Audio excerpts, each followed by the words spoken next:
11월도 결실을 맺읍시다.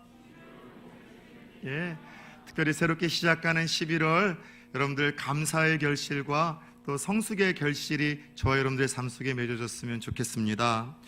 예전에 한번 가수 조영남 씨가 기독교 가정에서 자라왔고 자신도 어떠한 대중 앞에 서게 되는데 이 교회와 목사님의 도움을 받았었음에도 불구하고 왜 자신이 교회를 지금까지 다니지 않고 신앙을 갖지 않는지에 대해서 한 토크쇼에서 발표한 이야기를 기억하고 있습니다. 어려서부터 교회에서 믿음이 좋다고 인정받았던 자기의 어머님은 집사님이었다고 합니다.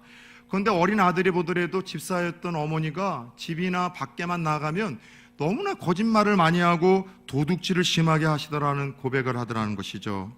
생선가게를 하면서 손님들에게 자주 거짓말도 하고요, 새벽에 교회를 기도하러 다녀오시면서는 이 남의 집 이 밭에 들어가서 허락도 받지 않고 오이도 따오고 호박도 따오고 고추도 따와서 아침 반찬으로 내놓더라는 것입니다.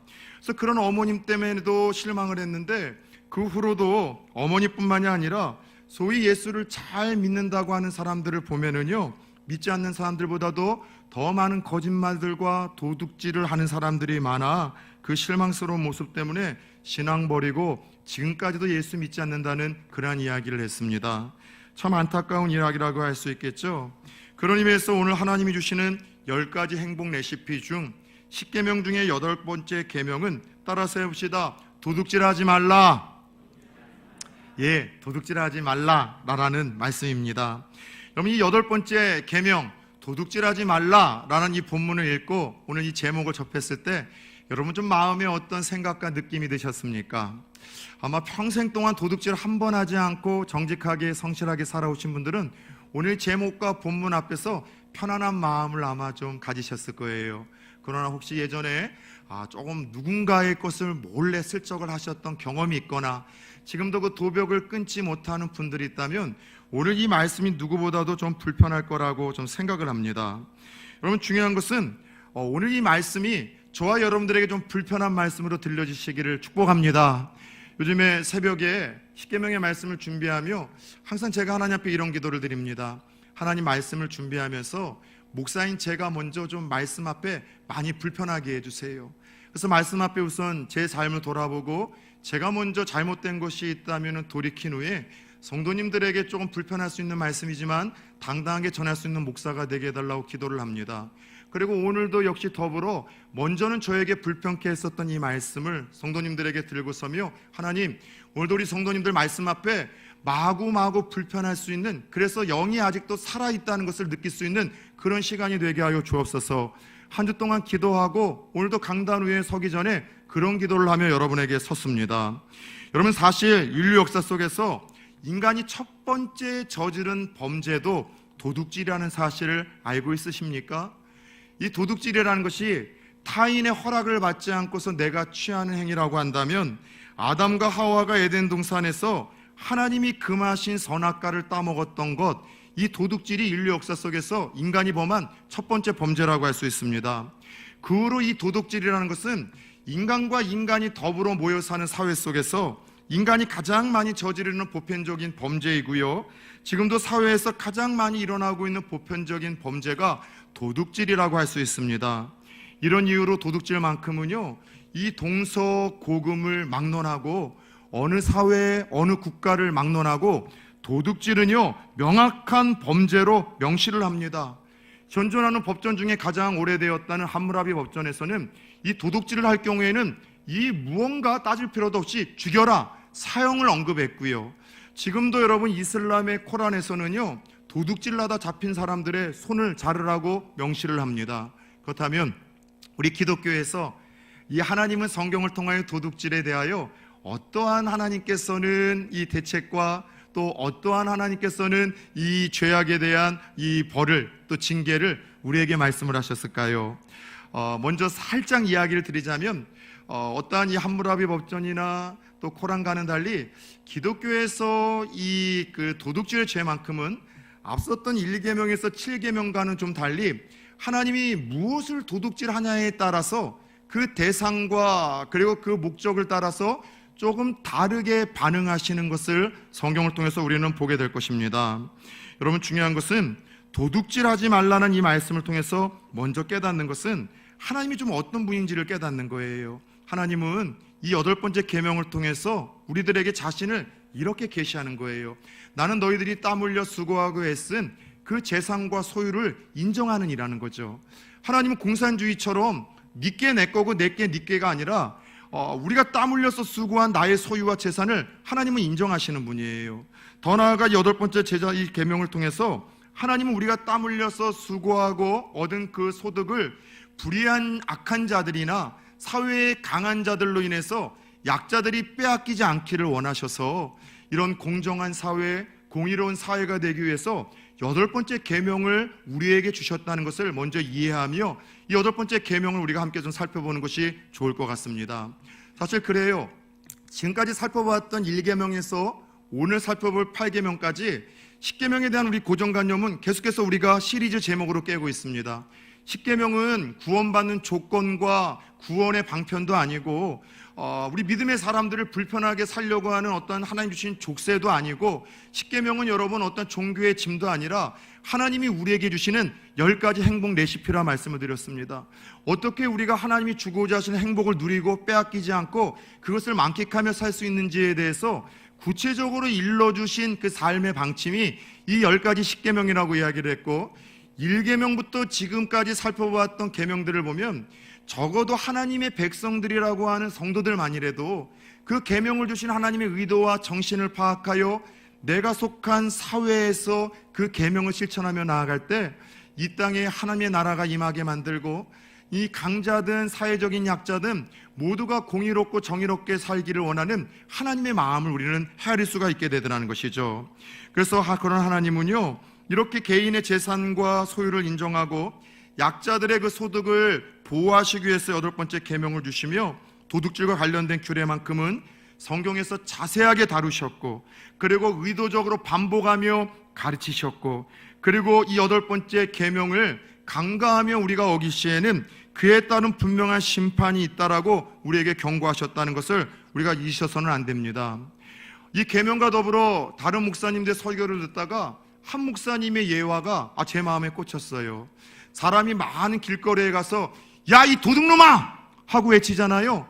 그럼 100명 중에 99명이 뒤돌아본대요.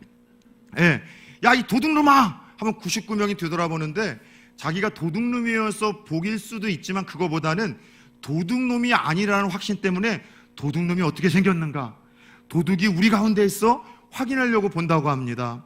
그런데 100명 중에 99명이 뒤돌아보지만 1명 정도는 안 뒤돌아보는 놈들이 있는데 그 놈들이 진짜 도둑놈들이라는 이야기도 제가 듣기도 했습니다. 자, 중요한 것은 이 8번째 계명, 도둑질하지 말라, 살인하지 말고 간음하지 말라는 계명과 더불어 굳이 부연 설명이 없는 이 8번째 계명, 뭔가 의도가 있지 않겠습니까? 도둑질하지 말라, 말해 뭐해. 하나님께서 여러분 우리들에게 부연 설명을 하지 않고 이것은 우리의 삶에 없어야 된다라고 강조를 하시며 8번째 계명을 주십니다. 그렇다면 하나님이 금하신 도둑질이란 도대체 무엇일까요? 여러분, 도둑질이라는 것은 정말 어떠한 것을 하나님께서 말씀을 하시는 걸까요? 먼저 8번째 계명, 도둑질하지 말라는 도둑질에는 따라서 해봅시다. 가나부. 예, 도둑질이라는 이 단어가 히브리어로 가나부라는 단어가 쓰여졌습니다. 가나부라는 이 단어는요, 재미있는 뜻이 있어요. 옆으로 빼돌린다는 뜻이 있어요. 원어로 본다면 도둑질이라는 건 뭐예요? 내 거 아닌 거를 허락받지 않고 옆으로 빼돌리는 거, 아주 거룩하고 고상하고 품위 있는 표현으로 하자면은요, 옆으로 여러분들 우리가 삥땅 치는 거, 이게 바로 도둑질이라는 거예요. 그런데 성경에서 이 도둑질하지 말라라고 말씀하실 때 쓰였던 가나부라는 이 단어는 다음과 같은 도둑질에 하나님이 항상 같이 사용을 하셨습니다. 첫 번째, 사람을 도둑질할 때, 사람 도둑질을 할 때 가나부라는 이 단어를 쓰시며 8번째 계명임을 우리에게 말씀하셨습니다. 출애굽기 21장 16절을 같이 한번 좀 볼까요? 사람을 납치한 자가 그 사람을 팔았든지 자기 수하에 두었든지 그를 반드시 죽일지니라. 사람을 납치하다 할 때 저 납치가 원어로 가나부, 도둑질하다, 훔치다는 뜻이 있어요. 자, 10계명의 이 계명들은 이스라엘 백성들이 400여 년 동안 이 애굽에서 종살이를 하고 그렇게 여러분들 노예 생활을 하다가 진정한 자유를 얻었을 때 주신 말씀이라는 것을 항상 우리가 좀 염두하며 들여다보셔야 됩니다. 이 400여 년 동안 이스라엘 백성들은요, 사유 재산을 인정받을 수가 없었어요. 노예였고 종들이었었죠. 무언가 자기들이 얻는다 할지라도 여러분들 어떤 국가 권력을 가지고 애굽 사람들에게 뺏기면서도 어디에 하나 하소연할 수 없는 약자들이 이스라엘 백성들이었었습니다. 그리고 이스라엘 백성들은 원래 그런 이들이 아닌데 야곱과 더불어 70명의 가족들이 그 애굽에 정착을 했다가 하나님의 은혜로 축복으로 후손들이 너무 번창하기 시작했고, 그렇게 기하급수적으로 늘어나 축복받는 이스라엘 백성들을 보면서 위기의식을 느꼈던 애국 당국이 그들을 노예로 삼아 종으로서 이렇게 400년 동안 부렸던 겁니다. 종과 노예의 여러분 신분은 여러분 이것은 인격체로서 인정받을 수 없어요. 팔 수 있었고 죽일 수 있었고 자기 마음대로 행할 수 있었던 것이 노예와 종의 인격체 아니겠습니까? 그런 이들에게 8번째 계명이 모세를 통해서 들려줬을 때 아마 이스라엘 백성들은 감격했을 거예요. 잠깐 잊고 있었었는데 진짜 우리가 자유인이구나, 진짜 하나님 우리에게 해방을 주셨구나, 그리고 약자들까지도 보호하시는 따뜻한 그 하나님의 사랑에 그들은 여러분 감격했을 것입니다. 그런데 여러분 이 말씀은 그런 의미 속에서 이 사람을 납치하다가 종으로 삼거나 노예로 삼거나 파는 일들, 이 일들을 철저하게 금하는 말씀이었던 거예요. 여러분 요즘은 조금 그런 일들이 없지만 저 어렸을 적만 하더라도 하도 못 살던 시대여서 그런가요? 먹고 살기 힘들던 시대에 극단적인 범죄를 저지르는 이들이 있었습니다. 조금 사회에서 부유한 이 가정의 아이들을 그렇게 유괴해서 협박을 하고, 그렇게 여러분도 자기의 소유의 뜻을 이루지 못할 때 그 아이를 죽이는 끔찍한 일들이 그렇게 대서특필되는 경우들이 종종 있었어요. 그 외에도 뭐 다른 물질을 취득하고자 하는 목적은 아니지만 이러저러한 이유로 다른 집 아이를 여러분 데려다가 키우는 사람들도 있었었고요. 그리고 한때는 이 지나가는 아녀자들을 봉고차에 태워가지고서 인신매매하는 일들이 먼 나라가 아니라 우리 한국에서도 있었던 것들 우리 또 어르신들은 다 기억을 할 겁니다.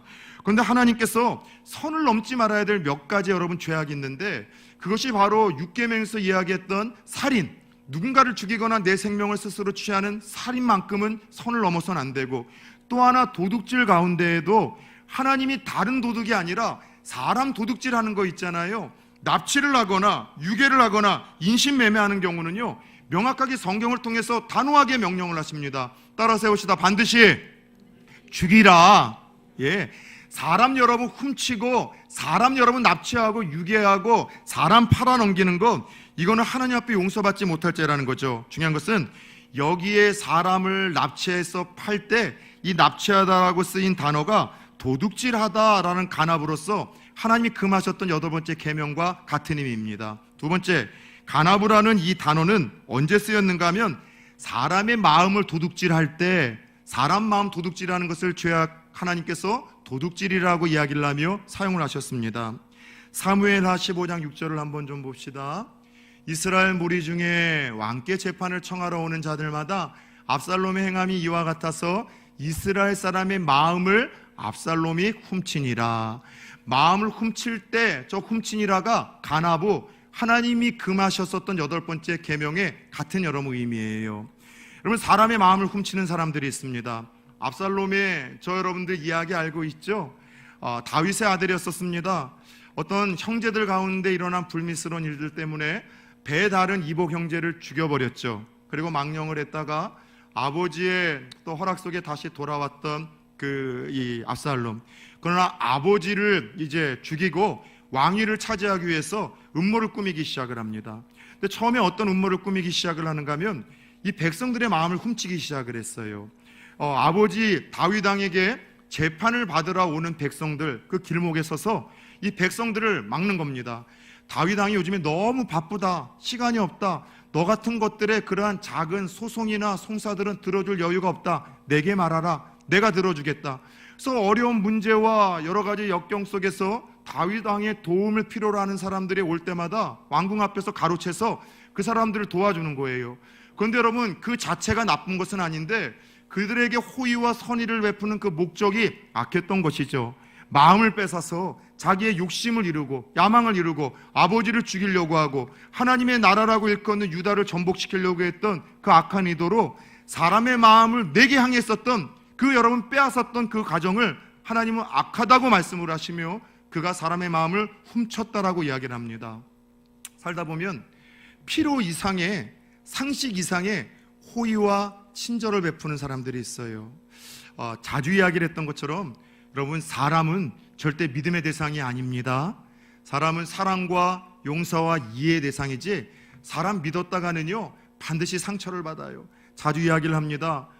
가운을 입고 거룩하게 서 있는 것 같은 이동화 목사도 믿어서는 안 돼요. 여러분, 누구도 믿지 마십시오. 그런데 특별히 누군가 나에게 호의와 친절을 베푸는데 그 상식 이상으로 굳이 이렇게까지 아무리 생각을 하고 이해를 하려고 하더라도 이해할 수 없는 필요 이상의 상식 이상의 여러분 호의와 친절을 베푼다면 따라 세웁시다. 의심하라. 예, 의심하고 멈추셔야 돼요. 왜냐하면요 필요 이상의 상식성 이상의 굳이 이렇게까지 하면서 어떤 호의와 친절을 베푸는 것은요 다 그런 건 아니지만 어떤 여러분들 특별한 또 어떤 이 음모를 가지고 사람의 마음을 어떤 목적을 가지고 훔치고 빼앗고 나에게 향하게 하기 위한 그런 여러분들 과정들이 혹 있을 수 있기 때문이에요. 중요한 것은 내가 누군가에게 호의와 친절을 베풀지만 그러나 그 친절과 호의를 베푸는 그 깊은 이 내면 안에 무언가 그 사람을 내가 가스라이팅 하려고 하고 그 사람을 이용하려고 하고 무언가 그 사람을 통해서 어떤 유익을 얻고자 하는 그런 선하지 않은 마음이 있어 누군가의 마음을 나에게 향하게 만드는 것, 하나님이 반드시 금하셨던 8번째 도둑질하지 말라는 이 계명에 여러분들 속해 있다는 사실을 깨닫기를 축원합니다. 3번째, 도둑질하지 말라는 가나부라는 이 단어는요 우리가 알고 있는 것처럼 남의 소유를 도둑질할 때 하나님이 이 말씀을 하셨습니다. 다른 사람의 물건을 훔치는 것만이 아니라 부당한 방법으로 타인의 것을 내 것으로 취하는 모든 행위를 하나님은 성경 곳곳에서 이후로 사회법, 시민법을 통해서 이것이 바로 도둑질이라고 명시를 하셨습니다. 좀 더 구체적으로 이야기를 해볼까요? 첫 번째, 부정직한 모든 상거래, 하나님이 금하셨던 가나부, 도둑질입니다. 여러분들 장사하시는 분들 중에 요즘엔 그런 분들 없겠지만 가끔씩 부산에 놀러 오시는 분들이 저를 찾아와서 뭘 먹고 싶냐라고 물어본다면은 항상 이 사람들은 부산에 회가 싼 줄 알아요. 회 먹고 싶대요. 회 사달래요. 그래서 뒤통수를 한 대 딱 때리고 싶지만 그래도 또 대접하고 보내야 되잖아요. 횟집에 데려가면은 어디서 주워들은 얘기가 있어서 그렇대요. 항상 지켜봐야 된다는 거예요. 뭐 바구니에 뭐 철을 달았다든가 또 이 고기 그 그람수를 잴 때 상인이 좀 누른다든가 옛날에는 그런 일들이 종종 있었잖아요. 그래서 장사하시는 분들이 무게를 늘리거나 양을 늘리는 일들, 혹은 요즘에 원산지를 속이는 일들, 이 모든 게 하나님이 금하셨던 가나부, 도둑질하지 말라는 계명에 어긋나는 거예요. 특별히 여러분들 장사하시는 분들이 있으십니까? 원산지 속여서는 안 됩니다. 양을 속여서는 안 됩니다. 무게를 속여서는 안 됩니다. 상거래 하시는 분들이 있습니까? 정직하게 솔직하게 여러분 이야기해주고 설명해줘야 됩니다. 참 재밌는 것은 제가 이 서면 시장을 한번 좀 갔었었는데 그런 분들은 괜찮아요.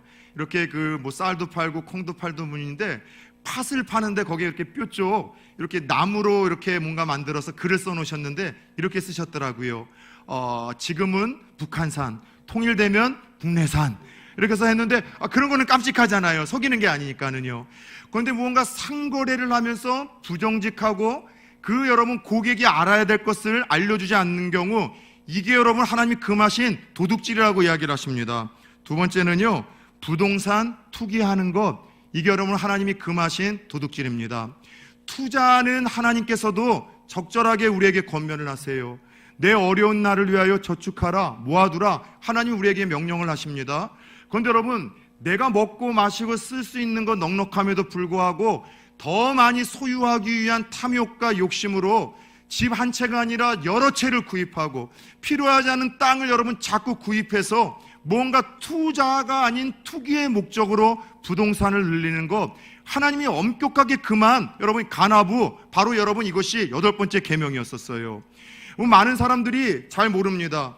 왜 돈이 있고 여유가 있어서 집 여러 채, 건물 여러 채 갖는 것이 죄이냐고. 오늘 이 말씀이 부산 초원교회에서는 지금까지 전해봤었던 때하고는 다른 저에겐 자유와 평안함이 있습니다. 왜냐하면 제가 섬기던 이전에 서울 중심부의 큰 교회, 그리고 여러분 분당의 그 큰 교회는요, 진짜 여러분이 생각하는 것 이상의 부자들이 진짜 많아요. TV에서 보는 연일 막 그런 분들이 많아요, 여러분. 근데 그런 분들이 여러분들 집이 많고 땅이 많은 걸 알고 있기 때문에 이런 설교를 하는 목사가 진짜 부담이 되는데, 부산 총원교회는 제가 여러분들 다 아니까 정말 마음 편안하게 설교를 합니다. 내가 여러 채의 집을 갖고 땅을 갖게 되면은 사회적으로 못 간 사람들이 집값이 오르고 전세가 오르게 되어져서 더더욱 힘들어져요. 십계명을 통해서 하나님은 우리들에게 주구장창 주시는 그분의 정신은, 얘들아, 믿는 사람들을 통하여 모든 사회적인 약자들이 공의롭게 정의롭게 행복하게 살아가는 시대를 나는 원한다라는 걸 말씀하시는데, 여러분, 이렇게 내가 부동산을 더 많이 갖고 건물을 많이 갖고 투기의 목적으로 갖기 시작하면 사회적인 약자들이 그만큼 더 힘들어지고 어려워지고 그들의 권리와 행복을 빼앗고 훔치는 일이기에, 하나님이 이 투기와 관련된 목적으로 재산을 늘리는 모든 것들을 바로 훔치는 것, 바로 이 부분을 금하셨다는 것이죠. 세 번째, 빌리고 안 갚는 행위입니다. 돈이든 물건이든 공짜로 준 것도 아니고 값없이 준 것도 아닌데 그냥 빌리고서 안 갚는 분들이 있죠. 오늘 이 시간을 통해서 목사에게 단돈 100원이라도 빌리고 안 갚으신 분들은 가져오시기를 축복합니다. 여러분, 제가 또 여러분에게 빌린 게 있는데 안 갖다 준 것이 있으면 이야기해 주십시오. 누군가에게 물건이든 책 하나이든 옆집에서 여러분들 칼 하나를 빌렸든 그릇 하나를 빌렸든 공짜로 준 거, 거저 준 것이 아닌데 빌리고서 여러분들 주지 않는 것, 이게 여러분 도둑질이라고 이야기를 합니다. 혹시 여러분 우리들 가운데 누군가에게 빚을 지고 갚지 않으신 분들이 있으십니까? 사정을 이야기를 하시고 상황을 여러분 이해를 또 시키며 유보하시더라도 갚으셔야 됩니다. 이게 도둑질이에요, 하나님 금하신. 여러분, 네 번째, 임금 체불을 하나님께서 금하셨습니다. 오너들이나 사장님들, 직원들 여러분들 제때제때 이 월급을 안 주고 무언가 여러분들 주어야 될 어떤 복지에 약속한 것들을 지불하지 않는 거, 이게 하나님께서 금하신 도둑질입니다. 저는 오늘 설교를 통해서, 요즘에 설교를 우리 인도네시아에서도 듣고 중국에서도 듣고 또 우리 카타르에서도 듣고 전국에서 막 듣는데, 이전에 제가 젊은 날 섬겼던 한 교회 막 목사님과 장로님들이 오늘 들었으면 좋겠어요. 왜냐하면 그 교회에서 제가 여러분 7년 동안 사역을 하고 나올 때 퇴직금을 받아야 되는데 좀 교회가 어렵다고 나중에 준다고 약속을 하시고, 그 후로 어느 날 전화하셔서 그냥 하나님 앞에 헌금했다고 생각하고 잊고 살라고 사모님이 그러시더라고요. 받아야 될 돈이 거의 1,000만 원이 넘는데 저 그렇게 여러분 뜯기고 나왔어요. 그래서 오늘 이 설교를 듣고 그분들에게 회개의 영이 임하기를 축복합니다. 여러분, 오너들이 있습니까? 사장님들이 있습니까? 내가 힘들고 어렵다 할지라도 직원들에게 약속한 여러분들 어떤 이 비용을 체불하는 것, 이게 여러분들 도둑질이라는 것이죠. 다섯 번째, 고리대금업. 여유가 있어서 필요 이상의 이자를 많이 받고 착취착복하는 것, 하나님께서 금하신 타인의 소유를 내 것으로 삼는 바로 도둑질입니다. 여섯 번째, 불편할 수 있습니다. 세금 탈세와 미납, 하나님이 금하신 도둑질이에요. 가이사의 것은 가이사에게, 하나님의 것은 하나님에게, 네 것은 네 것으로 하나님은 명확하게 구분을 하셨습니다. 나라를 위해서 여러분 내야 될 것들은 내셔야 됩니다. 혹시 여러분들 교통 위반으로 날라온 벌칙금 고지서가 있는데 계속 안 내고 있는 분들이 있습니까? 세상 사람들은 모르겠지만 성도들은 내셔야 돼요. 혹시 여러분들 무언가 탈세를 하려고 머리 쓰고 계십니까? 내셔야죠. 그 일을 하셔야만 합니다. 그러면서 저는 한국 교회도 이렇게 세금을 당당하게 낼 수 있다는 것, 몇몇 교회와 목사님들은 그것을 컴플레인하고 불평 불만으로 삼았지만 저는 오히려 잘 됐다 싶은 생각을 갖습니다. 교회가 더 정직해야죠. 할 수 있는 것만큼의 여러분 납세를 해야죠. 납세를 할 수 없을 만큼의 연약한 교회는 나라로부터 도움을 받는 것이 당연한 것, 이것이 깨끗한 것, 정의로운 것 아니겠습니까? 그래요. 여섯 번째, 내야 될 세금에 대한 탈세와 미납, 이게 도둑질입니다. 일곱 번째, 보험금 횡령하는 일 있잖아요. 무언가 크게 다치지도 않았는데 내가 주워들은 이야기로 나일론 환자가 되어져서 입원 날수를 늘리고 방법을 교묘하게 이렇게 바꿔서 보험금을 많이 타는 거, 여러분 이게요 도둑질이에요. 내가 그렇게 보험금을 많이 수령할수록 아무런 사고 없이 여러분 보험금을 내던 분들은 자꾸 보험료가 올라가는 거예요. 그 외에도 상대방의 실수와 부지부식 가운데 내가 얻었던 어떤 유익과 소득은요, 하나님 앞에서 여러분들 다 이것이 도둑질과 같습니다. 그럴 때 있지 않습니까? 식당에서 고기를 시켜 먹고 냉면과 밥까지 먹었어요. 그런데 여러분 계산을 하려고 카운터에 섰는데 세상에 고기 1인분을 안 넣네. 정신이 없어서 밥 한 공기를 계산을 안 한 거예요. 그때 여러분 계산을 하면서 어떤 생각을 합니까? 하나님이 나를 이렇게 사랑하시는구나. 이러신 분들이 있으십니까? 이야기하셔야 돼요. 마트에서 여러분들 계산대에서 무언가 실수로 하나가 빠져가지고서 가격이 적었다면 다음날에도 가셔가지고서 하셔야죠. 목사인 당신은 하냐고요? 예, 죄송하지만 합니다. 계산을 보면서 안 넣었다면은 이거 더 먹었는데 누지 않은 것 같네요. 이야기를 합니다. 왜요? 예전에 이 말씀을 어느 목사님을 통해서 제가 들었기 때문이에요. 사랑하는 여러분들, 우리는 그동안 도둑질이라는 것을 남의 것을 몰래 강탈하는 거라고만 생각을 했습니다. 그런데 도둑질은 뭐라고요? 다른 사람 자체만이 아니라 마음을 훔치는 것도 도둑질이요, 부정직한 상거래도 도둑질이요, 투기의 목적으로 재산을 늘리는 것도 도둑질이요, 돈 빌리고 안 갚는 것도, 임금 체불도, 고리대금업도, 세금 탈세와 미납도, 보험금 횡령도, 이 모든 것이 하나님이 금하신 8번째 간하부 도둑질하지 말라는 말씀에 속해 있다는 것입니다. 끝으로 8번째 계명 도둑질하지 말라는 간하부는 이럴 때 쓰여졌습니다. 말라기 3장 8절에서 10절 말씀을 좀 봅시다. 사람이 어찌 하나님의 것을 도둑질하겠느냐? 그러나 너희는 나의 것을 도둑질하고도 말하기를 우리가 어떻게 주의 것을 도둑질하였느냐 하는도다. 이는 곧 11조와 봉헌물이라. 너희 곧 온 나라가 나의 것을 도둑질하였으므로 너희가 저주를 받았느니라. 여기서 반복되어진 도둑질의 간하부라는 이 말씀, 8번째 이 계명에 금하셨던 이 말씀이 사용되어졌습니다. 하나님의 것을 도둑질하는 것이 있대요. 이스라엘 백성들은 따지기 시작했습니다. 우리가 언제 하나님 것을 훔치고 도둑질을 하고 손을 댔습니까? 하나님이 친절하게 이야기를 해주지만 인정하지 못해요. 하나님과 논쟁을 펼치고 있습니다. 하나님 것으로서 너희들이 건드렸던 것들, 그게 바로 도둑질이다. 11조와 하나님 앞에서 드리라고 말씀하셨던 몇몇 성물들이라는 것이죠. 하나님은 말라기 선지자를 통해서 이스라엘 백성들이 하나님께 드리지 않는 11조와 성물들을 도둑질이라고 책망을 하셨습니다. 모르겠어요. 오늘날 10의 1조를 가지고서 율법의 산물이다, 더 이상 필요 없는 구산물이다 이야기를 하지만 이제는 7년의 목회를 통해서 저와 여러분들의 인격과 신앙의 관계에서 저를 이해하실 거라고 생각을 하며 저는 당당하게 이야기를 합니다. 11조는 하나님이 명하신 자발적이고 감사와 구원을 받은 이들의 아름다운 표현입니다.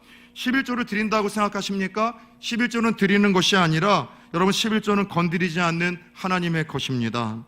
참존 화장품 초대 회장이었었던 김광석 회장님의 간증을 들은 적이 있습니다. 지금은 장로님이시죠. 이분은 원래 아주 독실한 불교 신자셨습니다. 그런데 처음에 사업을 하면서 돈 욕심에 무허가 약품 제조 혐의로 수배를 받고 도망을 다니게 되셨습니다. 근데 독실한 불교 신자다 보니 어디로 도망을 치셨는가 하면 여러분 잘 아는 양산의 통도사로 숨어든 거예요. 그런데 이렇게 숨어들고 잠잠해질 줄 알았는데 신문에서 수배범으로 자기를 찾고 있는 글을 보고서 이분이 하나님께 서원 기도를 드립니다. 어디서요? 절간에서. 세상에 평생 불교 독신자였던 분이 무슨 이유인지 모르겠지만 하나님께 이런 서원 기도를 드렸대요. 하나님, 나 좀 구해주시면 하나님 믿겠습니다. 때로는 말도 안 되는 일들이 하나님이 선택하고 하나님이 작정하신 자들의 마음속에서 이렇게 일어나는 법이에요. 그리고 그 후 자수해서 8억 원이라는 벌금형을 받습니다. 그리고 8억을 내고 이제 교회를 나가기 시작을 합니다. 그리고 믿은 지 얼마 안 됐을 때 신앙도 깊게 안 들어왔는데 어느 날 한 성도가 이런 뜬금없는 질문을 하더래요. 사장님, 혹시 하나님 앞에 11조 하십니까? 묻더랍니다. 그래서 그게 뭐냐? 안 한다 그랬더니만 이 여성분이 당돌하게 국민으로서 세금 안 내면 국민 자격 없고 성도로서 11조 안 하면 성도 자격이 없다고 도전하며 말라기 10장을 읽어주더래요. 한번 띄워주시겠어요?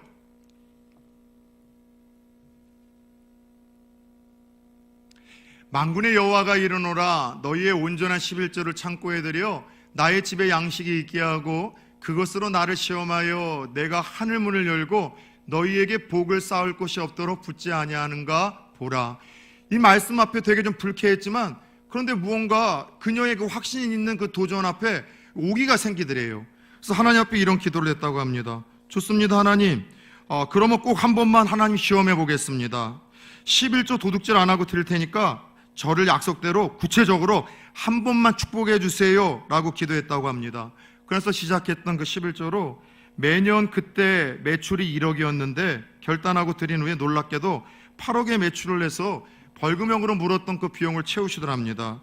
그 후로 하나님께서 이 모든 장로님의 삶의 장의 문자 그대로 하늘문을 여시고 부어주시는 은혜와 축복을 경험했다는 간증을 제가 들은 적이 있어요. 여러분, 그래요. 성도의 신앙과 믿음은요, 하나님의 말씀을 들음으로써, 더 나아가 내 것이 아닌 하나님의 것을 드림으로써 더 깊어지고 커지는 법인데, 저는 부산 초원교회 성도님들이 언젠가도 그랬죠. 저마다 사정 때문에 11조 못 내시는 분들이 몇 있어요. 그분들이 죄책감이 없으셨으면 좋겠습니다. 11조는 구원의 조건도 아니에요. 구원받음의 표시도 아니에요.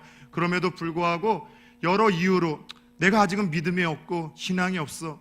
하나님 다 이해하세요. 먹고 사는 게 너무 힘들어서 내가 거기까지는 여유가 없어. 하나님 다 아십니다. 그런 가운데 이런 말씀을 드릴 때마다 대적을 하고 불편한 것이 아니라 거룩한 기도를 드리라고 했죠. 하나님, 저도 그 귀한 11조를 아낌없이 드리는 아무개 집사 누구처럼 드릴 수 있는 믿음도 좀 주시고 드릴 수 있는 여유도 주시고 그 의미도 나도 알게 하여 주옵소서. 오히려 그렇게 기도하며 거룩한 하나님 앞에서의 이 시샘을 하며 하나님 앞에서 은혜를 달라고 기도할 수 있는 저와 여러분들이 되어지길 축원합니다. 못 드려도 괜찮아요. 안 드려도 괜찮아요. 그러나 11조는 분명히 우리 신앙의 거침돌이 아니라 더 우리의 신앙이 깊어지고 넓어지고 성장하는 디딤돌이 되어지는, 드리는 것이 아니라 건드리지 않는 하나님 것이라는 것만큼은 말씀을 통해서 가슴에 새기십시오. 그래요. 우리는 8번째 계명으로부터 자유로웠습니다. 그러나 8번째 계명이 더 이상 평안한 말씀이 아니라 우리를 불편하게 하는 말씀이라고 느끼셨을 것입니다. 그렇다면 마지막으로 어떻게 해야 8번째 계명을 지키며 살 수 있을까요? 이 도둑질하지 말란 8번째 계명을 순종하기 위해서 우리가 어떻게 살아가야 될까요? 첫 번째, 따라서 합시다. 회개하고 배상하라. 오늘 말씀 들으며 마음 불편하셨던 분들이 있으십니까? 하나님이 제 기도를 응답해 주신 거예요. 저도 불편했으니까는요. 말씀 들으시면서 찔림이 있으신 분들이 있으십니까? 여러분, 아직도 살아있다는 거예요. 괜찮아요. 왜냐하면 도적질은 용서받을 수 있는 그런 죄입니다. 십자가상에서 평생 남 있고 도둑질하고 생명까지도 뺏었었던 한편의 강도가 주님 앞에 자신의 잘못을 고백하고 주님 의지했을 때 하나님은 용서해 주셨습니다. 더 나아가 삭개오처럼 주님의 자비와 긍휼을 구하면 됩니다. 누가복음 19장 8절 9절을 한번 띄워주시겠어요? 삭개오가 서서 주님께 여짜오되 주여 보시옵소서, 내 소유의 절반을 가난한 자들에게 주겠사오며 만일 누구의 것을 속여 빼앗은 일이 있으면 내 갑절이나 갚겠나이다. 예수께서 이르시되 오늘 구원이 이 집에 이르렀으니 이 사람도 아브라함의 자손이미로다. 여리고에 살았던 삭개오, 평생 돈을 위해서 매국노 소리도 듣고 인간관계도 단절할 만큼 돈이 인생 최고의 목적이었던 사람입니다. 그러던 그의 삶에 어느 날 예수님이 오셨어요. 예수님이 그를 인정해 주시고 만나 주셨죠. 한 번도 예수님이 너 회개하라, 네 재산을 팔아라, 가난한 사람들에 나눠주라 설교하시거나 다그친 적 한 번도 없으십니다. 그런데 예수 만나고 구원받고 자기 여러분들 찔림이 생각나서 하나님 앞에 이런 결단을 하는 거예요. 주님, 가난한 사람들에게 제가 착복을 해서 노마의 일정 금액을 냈고 나머지 인마이 포켓을 낸 도둑놈이었는데 주님 만나며 교제하고 식사하며 성령께서 그걸 깨닫게 하셨습니다. 남의 것을 훔쳐서 모았던 것들 다 절반을 나누겠고 혹 남의 것을 훔친 일이 있다면 4배로 갚겠나이다. 왜냐하면 다른 사람의 것을 훔치는 자들은 4배에서 5배를 배상하라, 보상하라, 되돌려주라고 율법에 명시되었기 때문에 그 율법 때문에 지금 삭개오가 고백하고 있는 거예요. 사랑하는 여러분들, 혹시 오늘 이 말씀을 들으면서 나도 8번째 계명, 이 간하부 도둑질하는 자였다라는 불편한 마음이 드시는 분들이 있다면 회개하십시다. 주님 제가 몰랐었어요. 그런데 하나님 다시는 이런 도둑질 하지 아니하도록 내 영혼을 죽이고 파멸하는 이 도둑질로부터 자유로울 수 있도록 내게 은혜를 주시고 내가 누군가에게 취한 것이 있다면 배상하고 돌려주게 하여 주옵소서. 저와 여러분들이 첫 번째, 여덟 번째 계명을 지키기 위하여 회개하고 배상할 수 있기를 축복합니다. 두 번째 따라서 해봅시다. 자족하고 감사하라. 만족하며 사는 것이 부유한 것보다 낫다는 서양 속담이 있죠. 자족할 때 열등감과 탐욕으로부터 우리는 벗어날 수 있어요. 디모데전서 6장 6절에서 8절에서는 이런 말씀으로 도전을 하십니다. 그러나 자족하는 마음이 있으면 경건은 큰 유익이 되느니라. 주어진 것에 자족하며 감사하고 만족할 때 우리 신앙에 큰 유익이 있다는 거예요. 우리가 세상에 아무것도 가지고 온 것이 없음에 또한 아무것도 가지고 가지 못하리라. 아무것도 가지고 오지 못한 적시로 나왔지만 입고 있는 옷 하나 있고 신발 있고 여러분 새끼밥 굶지 않고 내가 바람 피할 수 있는 집이 있다면 이것이 감사하고 감격해야 될 일 아니냐는 것이죠. 우리가 먹을 것과 입을 것이 있는 줄 족한 줄로 알라고 이야기를 하며 탐심으로부터 다른 사람의 것을 우리가 시기하고 다른 사람의 것에 열등감을 가지고 욕심을 내고 그래서 하나님이 금하시 않는 도둑질하는 이 모든 것이 자족하지 못하고 감사하지 못하고 만족하지 못하기 때문에 자족과 감사를 너희들이 회복해야 된다라고 이야기를 하십니다. 11월은 무엇보다도 감사의 달입니다. 잃어버렸던 자족과 여러분 감사가 회복되어지기를 축복합니다. 모르겠어요. 벌써 이제 예수 믿고 목회의 길을 걸어간 지 한 27, 8년이 됐습니다. 그리고 그런 험난한 길, 사실 제 장모님과 장인 어르신은 장로님과 권사님이기에 이 목회자의 길이 얼마나 힘든지를 알기에 딸을 주려고 하지 않으셨습니다. 그래서 결혼해서 그렇게 여러분들 제가 살아왔지만 늘 좀 힘들었어요. 왜냐하면 학생 때 결혼을 하기 시작을 했고 또 그 당시에 또 이제 뭐 교육자 사례라는 걸 알고 있겠지만 해마다 또 첫살에는 하나님께 또 다 드렸고 그러면서 부모님들은 또 애를 낳을 때마다 양가 부모님들이 걱정하는 거예요. 뭐 먹이고 살려고 애는 낳냐. 게다가 손만 잡아도 또 주시는 은혜로 둘째도 연년생으로 또 낳습니다. 셋째 낳았을 때는 대놓고 걱정을 하는 거예요.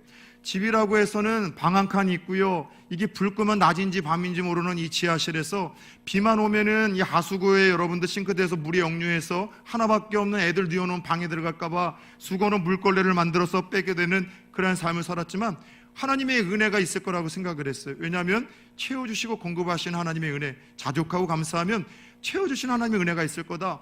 평생 목회를 걸어가면서 그 하나님을 이야기해야 되는데 내가 경험하는 것도 필요하지 않겠느냐? 늘 즐거웠어요. 하나님은 그러셨어요. 아무것도 없는 가운데 자족하고 감사할 때 하나님은 다른 사람 부러워하는 마음도 안 갖게 하셨고 그것 때문에 더 많은 것을 소유하고 싶은 인간적인 생각도 갖지 않게 하셨고 그냥 감사하며 기쁘며 행복하며 신혼생활하고 아이들 키우며 여기까지 오게 하셨고 때마다 다 채워주셨어요. 죄송하지만 오늘 제가 여러분 입고 있는 양복이 새 양복입니다. 근데 이 양복 얼마 주고 샀는가 하면 한 2주 전에 39,000원 주고 위아래로 구입을 했습니다. 39,000원이요. 누군가에겐 티 한 조가리가 또 가격이 안 되겠죠. 죄송하지만 제 옷이 다 싼 건 아닙니다. 메이커도 있어요. 아주 비싼 건 아니지만 제 생일이나 특별한 날에 제 제자들이나 저를 사랑하셨던 이전의 어떤 성도님들이 지금도 있지 않고 좋은 것들을 부담스럽게 자주 해주십니다.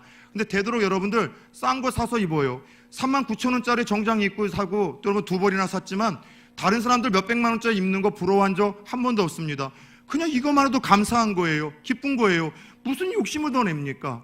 여러분 사랑하는 여러분, 누군가의 것을 탐내는 것, 이것은 다른 것이 아니라 내게 주어진 것 자체가 은혜라는 이 자족하는 마음과 감사하는 마음이 여러분들 사라지기 시작할 때 찾아오는 유혹거리인 거예요. 사랑 여러분, 자족하고 감사하는 마음을 이길 수 있는 불행과 고난과 시련은 없다는 사실을 깨닫기를 축원합니다. 11월 한 달 동안 자족하는 마음, 하나님 내가 남들보다 부유하지 못하고 노후를 준비하지 못했다 할지라도 그냥 건강하게 이렇게 먹고 마시고 또 가족들의 얼굴을 볼 수 있는 것, 이게 얼마나 감사한지 모르겠습니다. 이태원 참사를 통해서 제 아내랑 이런 이야기를 했어요. 아이들 공부 못하고 뭐 좋은 직장 못 가더라도 아침에 출근했다가 또 웃으며 그렇게 더 건강하게 돌아오는 모습, 함께 식탁의 자리에서 밥 먹는 것만으로도 이게 진짜 감사한 것 아닌가? 남들보다 로또 맞지 않고 부유하지 않고 성공하지 못했다 할지라도 여러분들 그냥 소소한 일상 자체가 남들이 겪는 그런 불행과 비참한 삶을 하나님께서 피하게 하셨다는, 행운을 주셨다는 사실을 뜻하는 것 아니겠습니까? 주어진 모든 것에, 여러분, 내게 허락한 모든 것에 자족하고 만족하고 감사함으로 8번째 이 계명을 극복해 나가는 저와 여러분들이 되어지기를 축원합니다. 끝으로 선한 일을 하십시오. 땀 흘리시며 일하고 번 그 선한 물질과 소득을 가지고서 구제하는 일에 힘쓰라고 에베소서 4장 28절에서는 다음과 같이 말씀을 하십니다. 도둑질하는 자는 다시 도둑질하지 말고 그냥 도둑질해서 끝나지 않은 것이 아니라 돌이켜서 가난한 자들을 구제할 수 있도록 자기의 손으로 수고하여 선한 일을 하래요. 여러분, 소득이 크든 적든 내가 게으르지 않고 뭔가 일을 하며 손에 쥐는 소득이 있다면 그거 자체가 선한 거예요. 노동은 성도들에게 아름다운 법입니다. 믿으십니까? 일은 귀한 거예요. 선한 일이에요. 그래서 여러분, 소득이 크든 적든 땀 흘려서 정직하고 바르게 번 소득도 선한 일이지만 그 적은 것을 가지고서 사회적인 약자를 위해서 돕고 나누는 구제의 일은 하나님 모실 때 더더욱 선하고 아름다운 일, 다른 말로 하자면 더더욱 하나님이 책임지시고 축복하실 만한 일이라는 거예요. 부산초원교회는 그 은혜를 7년 동안 경험해 오지 않았습니까? 처음에 왔을 때 많이 힘들어져서 후원하던 선교사님들 교회도 다 끊어졌어요. 오자마자 회복했던 건 그겁니다. 선교하는 일, 그리고 후원교회를 돕는 일 하자. 없어도 하면은 하나님이 채워주시는 일을 저는 경험했거든요. 그리고 약속대로 믿고 약속대로 순종하면 약속대로 채우시는 그 하나님을 단순하게 믿고 그 하나님을 좀 나누고 경험시키고 싶은 거예요. 하나님 말도 안 되게 축복하셨어요. 코로나 시국 속에서 교회들이 힘들어져서 선교사님들 후원서부터 끊었을 때 저희는 오히려 공격적으로 나누기 시작을 했죠. 전도의 방편이 끊겼습니다. 잠깐 한국교회는 전도를 멈추더라도 누군가 손가락질할 수 없었습니다.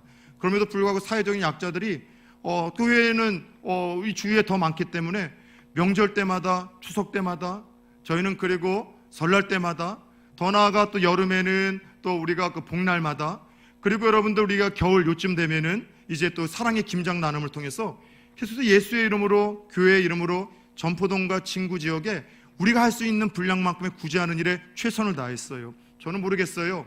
계속해서 코로나 시국 속에서도 성도님들 계속해서 하나님이 보내주셨고 교회가 어렵지 않도록 계속해서 채워주시는 이유는 다른 것이 아니라 이 선한 일을 위해서 교회가 힘썼기 때문에 하나님이 약속대로 주신 복이라고 확신을 합니다.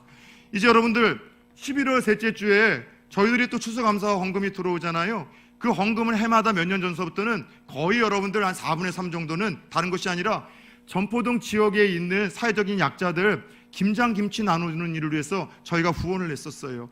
올해도 그 일들을 하려고 합니다. 왜요? 하나님이 그 일을 선한 일이라고 이야기를 했고 그런 일을 할 때 풍성히 채워주신다고 오히려 약속을 하셨기 때문이죠.